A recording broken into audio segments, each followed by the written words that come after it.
The State Department has issued a travel alert for Americans in Europe. The Associated Press is reporting tonight hundreds of ISIS attackers are active in Europe.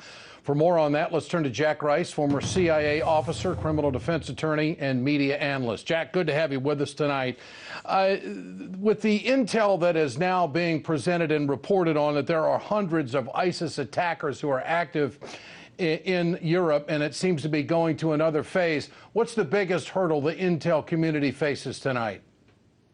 Well, the biggest hurdle, Ed, that they face is the ability to get a handle on this right now. I mean, the real problem that we have is that these can be multiple cells. And if I were running the operations myself and I were working on the other side here, the idea is to isolate them so they're completely independent from one another. And as a result, if you wrap up one, you don't have the ability to wrap up multiples. They can be running parallel to one another, and they may not even know what the other ones are doing specifically for that very same reason. The ISIS organization is remarkable in just how good their OPSEC, their operational security, is.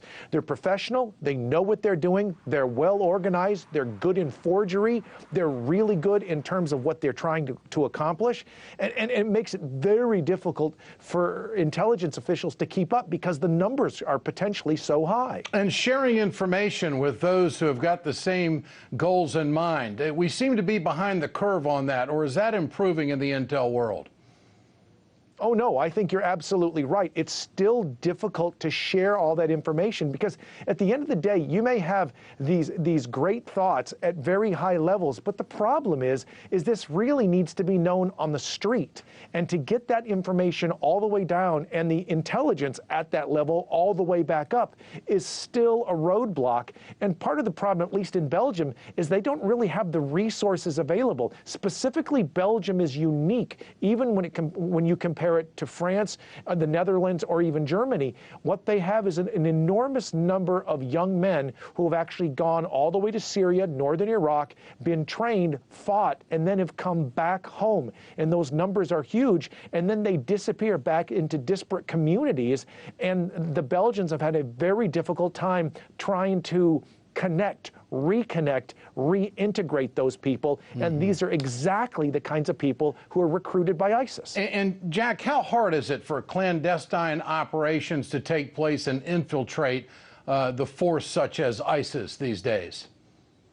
It's very hard, Ed, but this is the problem, and I think this is the debate that's going on in the United States right now.